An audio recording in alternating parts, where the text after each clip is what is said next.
বোন, দেখছিস না আমাদের বাড়ির পেছনের আম গাছটা কেমন লম্বা হয়ে গেছে? হ্যাঁ দাদা, ছোটবেলায় যখন গাছটা লাগিয়েছিল বাবা মা, তখন মাছুর কচি ছাতার প্রান্ত থেকে এত লম্বা হবে ভাবতেও পারিনি। সত্যি, এই গাছটা প্রতি গ্রীষ্মে আম ফলিয়ে দেয়, আর গরমে আমরা তার ছায়ায় বই পড়ি।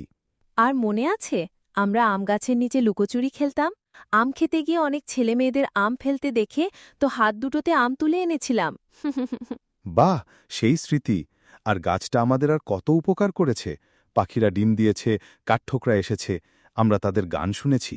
সঠিক বলেছ দাদা, প্রকৃতির সাথে আমাদের সম্পর্ক এক অন্যরকম ঘনিষ্ঠতা পেয়েছে। তাই না? তুমি জানো, গাছ কেবল আম ফল দেয় না, বাতাস পরিশুদ্ধ করে, ঠান্ডা আর ছায়ায় পরিবেশটাকে স্বাচ্ছন্দ্যপূর্ণ করে তোলে। হ্যাঁ, আর গাছের নিচে বাচ্চারা খেলাধুলা করে, বড়রাও হেঁটে বিশ্রাম নেয়। একটির গুরুত্ব অনেক গুণ। আমরা কি ভাবছ, এই গাছকে ভালো রেখে আরেরাও লাগাবো?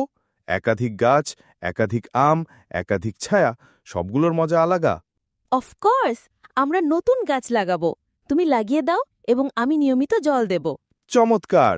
তাহলে আজই আমাদের ছোট্ট বাগানে নতুন গাছ লাগানোর কাজ শুরু করি। সাবধানতা নেব, ভালো করে খুঁড়ব, আবজার মিশিয়ে দেব। ঠিক আছে দাদা, গাছটির বয়স বাড়লে আমের সাথে সাথে অনেক স্মৃতি তৈরি হবে।